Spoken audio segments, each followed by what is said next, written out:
their community, their group. I mean, Brene Brown talks about the importance of belonging, and that's how they gain control, is they make what I put down, in my little thing at the end of last week. Okay, we're going to talk about overt behavioral control. And I was like, okay, so what are some examples? And one of the things that I wrote down was arbitrary rules and regulations that don't really have any significant value outside of the group.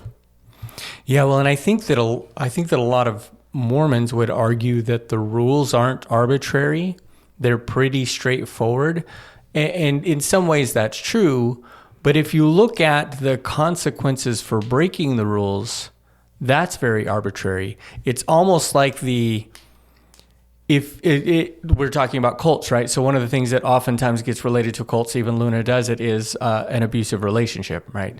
The idea that you're in a situation that is keeping you tied down or abusive. One of the things that I think about that we talked about a while back. Wait, hang on. Tied down and abusive, or tied down and abused? Yes. So yes to both. Both Yeah. tied down, perpetrating abuse, and being a victim of abuse. No, I'm thinking more of the victimization of people in an abusive relationship. Got it. So Keep going. Thinking Sorry. more of like the children that are getting abused or the spouse that is getting abused. Okay, got it.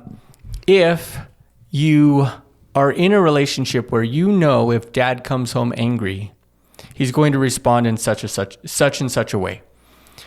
But he's consistent in that. If he comes home and he's angry, he's going to respond this way. If he comes home and he's happy, he's going to respond in a different way, but he's very consistent. It still can be traumatizing. It's still an abusive relationship, but not quite as difficult or arbitrary.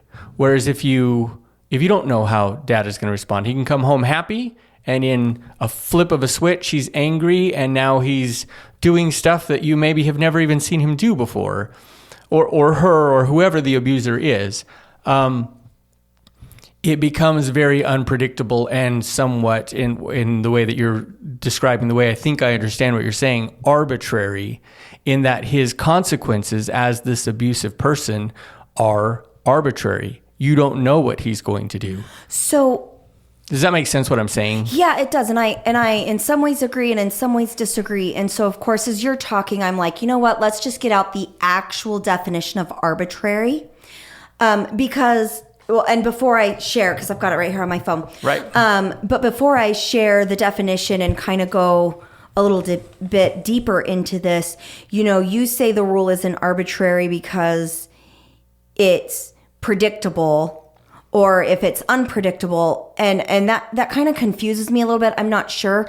My thing where I'm like, these arbitrary rules within the cult organization that are only meaningful in the cult organization would be something along the lines of not being able or allowed to drink tea and coffee.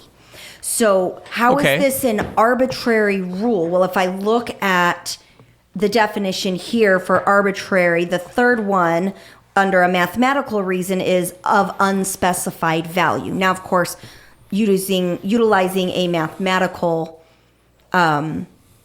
definition for something that's not mathematical, it can fall apart really quickly. But as an adjective, it says based on random choice or personal whim rather than any reason or system. So, just making up rules for whatever reason. And then the other one is a power or a ruling body, unrestrained and autocratic in the use of authority.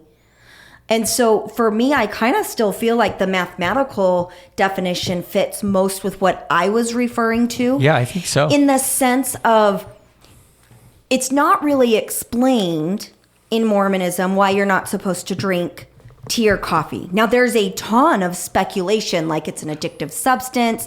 It's because they use tannic acid. But if you look at the history of when the rule was put in place, they don't say tea and coffee. They say hot drinks. And in that time period, it was thought that drinking hot liquid was bad for your digestive system. And so they, what I understand is that when Joseph Smith made this recommendation, it was don't drink hot shit because it's going to upset your stomach.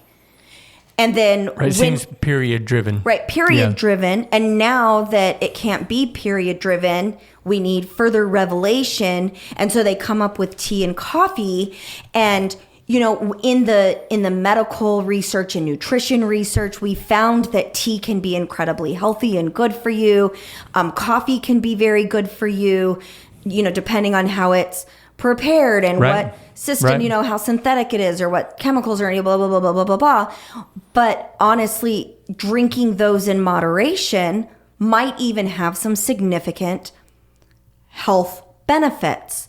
And so for me, I'm talking about arbitrary rules like, you know, way back when it was immodest to show your elbows, your wrists, your ankles, your neckline. You've got, I actually saw on Facebook, I think it was yesterday or this morning, some FLDS guy, like basically on a dating website asking for somebody with FLDS standards. He didn't, like literally in there said, I don't want to date somebody who's comfortable showing their ankles.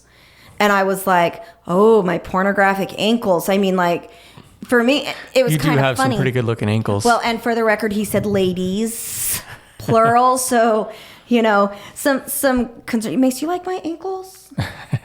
You know beautiful. What? If you only see my ankle, you can't see my tattoo. Another arbitrary rule of.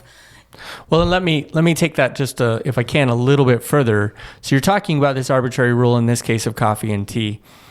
What did the organization? So this is something that you've said. It basically only has value in that particular religion, like no other religion or very few other religions or cults or cult organization. Right. It has a great amount of value to Mormons, but little to no value to anyone else. Okay, I'm going to interrupt you because I got a squirrel. And then you can keep going. So, like, let me make a comparison with another cult. Okay. The Nexium cult utilized a sash system. So, depending on what color your sash was in the female ranks, was a determinant of how high up in the ranks you were.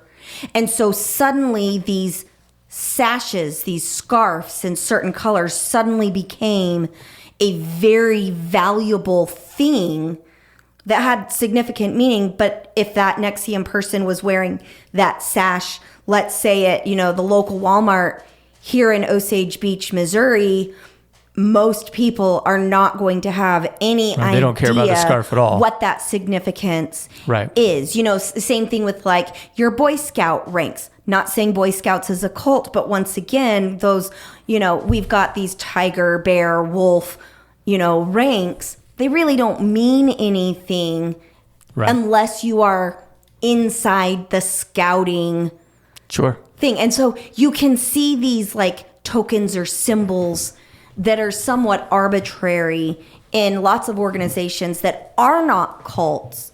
But when we start to say there is significant spiritual punishment or consequences if you don't follow these arbitrary rules. Like, you know, if I'm like in Nexium and I'm like, hey, if you don't have an orange sash, you're going to hell and you'll never be able to see your family in heaven again.